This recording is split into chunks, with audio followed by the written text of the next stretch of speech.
What's up, everybody? I'm John Middlekauff. You know what I need you to do.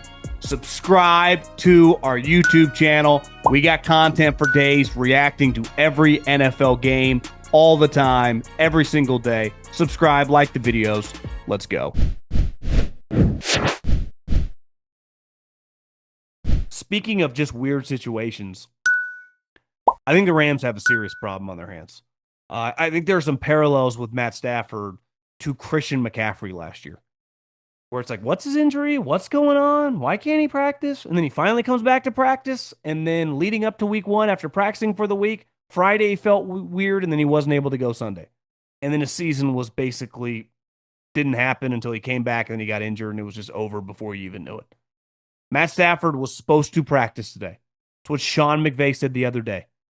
He threw 60 passes on Saturday to kind of warm up for today, to be the full-time starter, the Rams guy, the person Mike Sando, based on coaches and GMs, has as the 5th overall quarterback in the NFL. But he couldn't practice today because his back hurt. And you see guys all around the league that tear a meniscus. I think that happened to Landon Dickerson. The 49ers had a guy with a high ankle sprain today. There are some timetables where it's like, hey, this is a 4-week injury, 6 weeks worst case scenario. They're very black and white, most injuries, right? ACL out for the season. Broken hand, however many weeks. It's very, like you have a very good idea, start to finish, what you're dealing with. Maybe a week or two here, things can change, but like you're not going in blind. The worst thing with the back is no one has any clue. And even when you think you've passed the litmus test or the line of everything's going to be all right, you wake up the next day and it hurts. I mean, I'll never forget when I lived in the Bay Area and Steve Kerr and became such a national story because of the Warriors. He couldn't coach because his back hurt. Tiger Woods is my favorite athlete. Dealt with back issues forever. You just don't know. Some days it's fine. Hell, if you told me Matt Stafford had a month this year where he was awesome and just felt great, I'd believe you. If you told me that he's able to play week one and then the next day, it's like stories have come out, Matt Stafford couldn't even get out of bed and he is for sure out the next week. Like, that's possible. They are staring down a season that could get away from them very fast because I like Sean McVay as much as the next guy. He is an elite coach. They clearly do a really good job of team building and transition from the Jalen Ramsey kind of Aaron Donald era to kind of the young group in which they have now. It's been very, very impressive. But they've won 10 games the last couple of years, and sometimes they're talked about like they're the Chiefs or the Eagles, right? They haven't been winning 13 games. If Matt Stafford is compromised, as he clearly currently is, with an injury that doesn't just magically go away, I think we have to be real, even with Jimmy Garoppolo. Their playoff chances would be in major fucking trouble, which big picture, if they had kind of a weird, disastrous season, wouldn't be the worst thing given that they got multiple picks and they clearly would need a quarterback. Matt Stafford's on a 1-year deal. He's old and it would be over. But this year could be weird, especially in a division that's kind of hard. So I think the Rams and Sean McVay, he can put on a brave face and they're saying all the right things. They know everyone in the media, but they got to be losing some sleep right now. I think we also have to acknowledge the Colts are screwed because Anthony Richardson, I think we're all on the same page, is not good. I don't pretend to be some schematic genius. You know, if anytime that I have a question, I will either text a coaching buddy, a player like Jeff Schwartz, someone like that, if there's a specific question. And you guys know on this show, we don't get that into the weeds. Mainly because I don't pretend to know, like, you know, I'm Kyle Shanahan or Sean McVay or Andy Reid on a whiteboard. One, I don't really even care. And if I have a question, I can ask and get the answer. But every single former player, the majority of them offensive linemen or quarterbacks, absolutely destroyed Anthony Richardson for the other day when he got lit up in the Ravens game, which knocked him out of the game because his pinky finger was facing the wrong way. And it was a blitz that he didn't see coming on basically a protection that the guy was not going to be blocked. That every single person that played in the NFL called that day one stuff.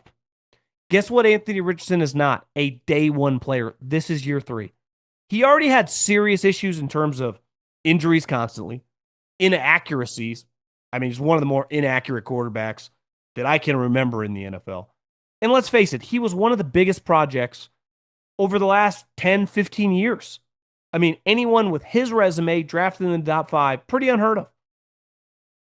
It's not going to work. Like, it's kind of over. And it almost felt over before it even started. Now, the Colts have a good team. Like, beside the quarterback, if you told me, just give me a good quarterback, if you told me like Dak Prescott or Brock Purdy was their quarterback with Shane Steichen, I'm like, this team can win 10 games easy. But Daniel Jones, who I made a prediction, I'm like, if things go right, they could be good. But I don't think Daniel Jones is any good. I watched Riley Leonard run around the preseason game. He looks terrible. We know Anthony Richardson can't even read a fucking defense. So let's face it, the Colts are screwed. I said it last week that there is not a bigger lock in the NFL than the Houston Texans winning that division. It's like, what about the Jags with Travis Hunter? It's like, well, yeah, they drafted a wide receiver. Okay, they got two good wide receivers. See Travis Hunter try to make an open field tackle?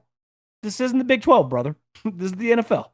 And I don't think playing both ways is possible. And they traded an enormous haul to get him. And I'm pro Travis Hunter. I like Travis Hunter.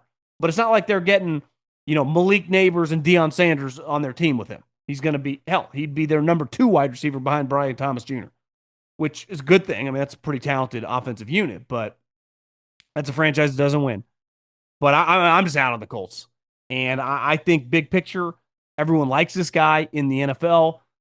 People I know that have worked with him think highly of him. I think he's done a good job drafting non-quarterback positions and putting together a roster. But I think they're staring down a pretty big disastrous season. And anytime you have a bust at quarterback and don't have a fix, the boat usually sinks. Like, we have seen some busts and disasters at quarterback.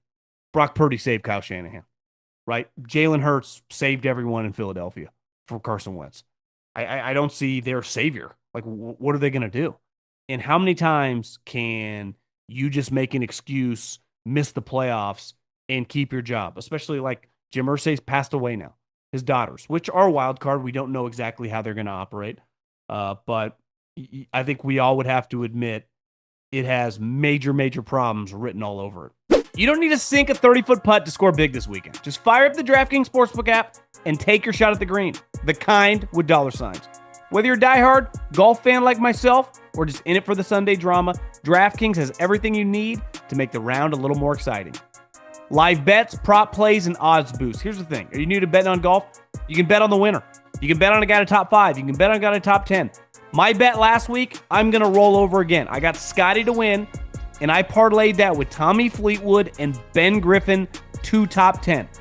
I think if you want to have a little action on Scotty, he was one missed putt away from being in the playoffs. We know Fleetwood's not going to win, but he's going to be in the mix. Ben Griffin is hot right now. One other guy, Cam Young.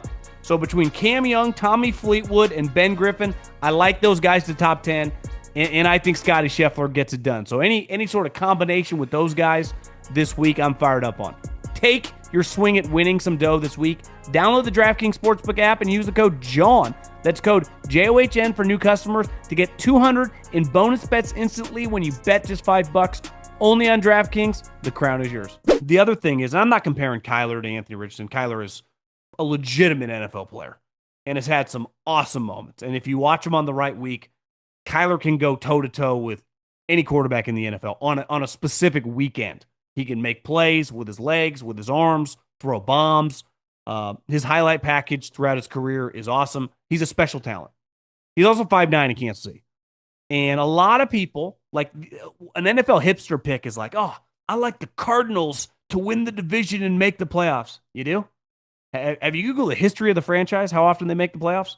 Have you Googled the history of Kyler Murray as the starting quarterback, which basically every year except one, the team has finished no higher than third, the majority last place.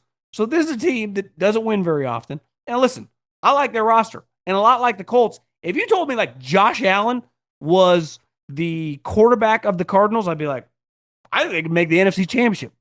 But he had a throw in the game against the Chiefs that was just like, what is going on? And that's the problem with Kyler. he could make like you could just turn on a game like week 4, 3 straight drives. Like, God, the Cardinals look really good. 2 field goals and a touchdown, and they're just rolling. And then all of a sudden, he could have like the worst play of the day. And that's the issue with him. And I think it all stems back to no one's ever questioned his arm strength.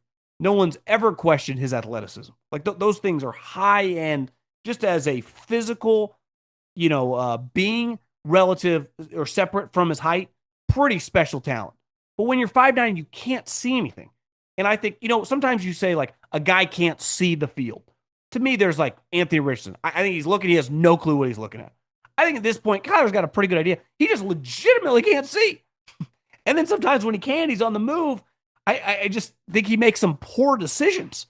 So this pick of a lot of people, they're sexy. Like I can see the Cardinals making, I cannot. Like I 100% cannot. And I think there's a reason on a yearly basis, even when they've had some talent, like they're just an inconsistent operation. And it just gets back to him.